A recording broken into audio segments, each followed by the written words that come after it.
आज की वीडियो में एफडीए ने कुछ फिल्म स्टार्स को शो कॉज नोटिस इशू किया है।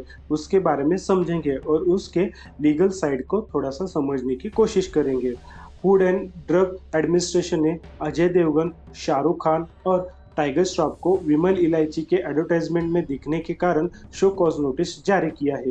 एफडीए का आरोप है कि ये एडवर्टाइजमेंट बैन पान मसाला प्रोडक्ट का सरगट एडवर्टाइजमेंट है।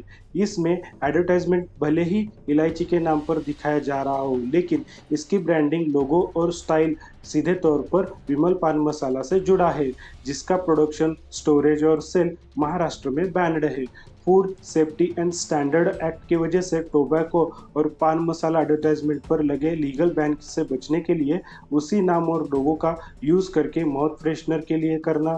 इसमें भले ही एडवर्टाइजमेंट इलायची के नाम पर दिखाया जा रहा हो, लेकिन इसकी ब्रांडिंग, लोगो, स्टाइल सीधे तौर पर विमल पान मसाला से जुड़ा है, जिसका प्रोडक्शन, स्टोरेज और सेल महाराष्ट्र में बैन्ड है। Food and safety standard act की वजह से टोबैको और पान मसाला एडवर्टाइजमेंट पर लगे लीगल बैन से बचने के लिए उसी नाम और लोगों का यूज माउथ फ्रेशनर के लिए करना नियमों का वायलेशन माना गया है। मूवी एक्टर्स को 15 दिनों के भीतर अपना ऑफिशियल क्लेरिफिकेशन देने के लिए और अपने सोशल मीडिया अकाउंट से इस कैंपेन से जुड़े पब्लिक पोस्ट हटाने का निर्देश दिया गया है। अब देखते हैं संभावित कार्रवाई क्या हो सकती है। नियमों के वायोलेशन और मिसलीडिंग पब्लिसिटी के मामले में सेटिस्फाइंग क्लेरिफिकेशन न मिलने पर 10 लाख तक का जुर्माना लगाया जा सकता है।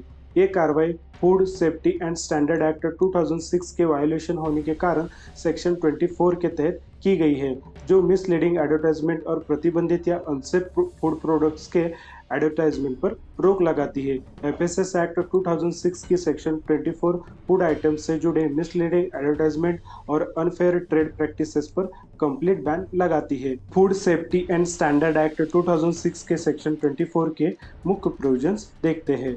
किसी भी फूड आइटम का ऐसा कोई एडवर्टाइजमेंट नहीं बनाया या प्रसारित किया जा सकता जो कंज्यूमर को गुमराह करता हो या एफएसएस एक्ट के नियमों का वायलेशन करता हो। फूड आइटम्स की सेल बढ़ाने के लिए कोई भी व्यक्ति ओरल, रिटर्न या विजुअल के माध्यम से ऐसे दावे नहीं कर सकता जो प्रोडक्ट के स्टैंडर्ड, क्वालिटी, क्वांटिटी और ग्रेड के बारे में गलत जानकारी देते हो और प्रोडक्ट की यूटिलिटी या नीड को लेकर झूठा रिप्रेजेंटेशन करते हो। साइंटिफिक एविडेंस के बिना प्रोडक्ट से होने वाले फायदों या हेल्थ रिलेटेड इफिशियंसी की गारंटी देते हो। यदि कोई निर्माता एडवर्टाइजमेंट में किसी प्रभाव या गुणवत्ता का दावा करता है, तो लीगल तौर पर उस दावे की वैज्ञानिक रूप से बर्डन ऑफ प्रूफ की पूरी जिम्मेदारी उसी की होगी। सेक्शन 24 के नियमों का वायलेशन करने पर एक्ट की सेक्शन 53 के अंतर्गत मिसलीडिंग एडवर्टाइजमेंट जारी करने, प्रकाशित करने या उसका हिस्सा बनने वालों पर 10 लाख तक का जुर्माना लगाया जा सकता है। भारत में मिसलीडिंग एडवर्टाइजमेंट के पब्लिसिटी के लिए मशहूर हस्तियों और ब्रांड एम्बेसडर्स की लीगल अकाउंटेबिलिटी मुख्य रूप से सेंट्रल कंज्यूमर प्रोटेक्शन एक्ट 2019 यानी सीसीपीए के दिशा निर्देशों के तहत तय होती है। सीसीपीए मिसलीडिंग एडवर्टाइजमेंट में शामिल सेलिब्रिटीज के खिलाफ सीधे दंडात्मक कदम उठा सकता है। पहली बार मिसलीडिंग दावे करने या प्रतिबंधित प्रोडक्ट का एडवर्टाइजमेंट करने पर 10 लाख तक का जुर्माना या दोबारा वही गलती करने पर 50 लाख तक जुर्माना बढ़ाया जा सकता है। सीसीपीए किसी सेलिब्रिटी को किसी प्रोडक्ट की या सेवा का एडवर्टाइजमेंट करने से 1 साल तक के लिए प्रतिबंधित कर सकता है।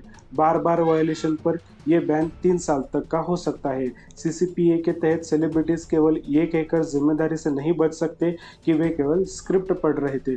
सेलिब्रिटीज पर जुर्माना केवल तभी माफ हो सकता है जब वो ये साबित कर दे कि कॉन्ट्रैक्ट या एग्रीमेंट पर हस्ताक्षर करने से पहले प्रोडक्ट के दावों की स्वतंत्र जांच की थी। एडवर्टाइजमेंट कंपनी से दावों के वैज्ञानिक प्रमाण पत्र, लैब रिपोर्ट और सरकारी परमिशन की जांच करना सेलिब्रिटी की लीगल जिम्मेदारी का हिस्सा माना जाता है। टोबैको, गुटखा या अल्कोहल जैसे प्रतिबंधित उत्पादों का इलायची, सोडा या म्यूजिक सीडी के नाम पर सरोगेट एडवर्टाइजमेंट करने पर सेलिब्रिटीज को सीधे तौर पर जिम्मेदार माना जाता है। सोशल मीडिया पर किए जाने वाले किसी भी पेड प्रमोशन या स्पॉन्सर्ड पोस्ट में ये स्पष्ट करना अनिवार्य है कि ये एक एडवर्टाइजमेंट है।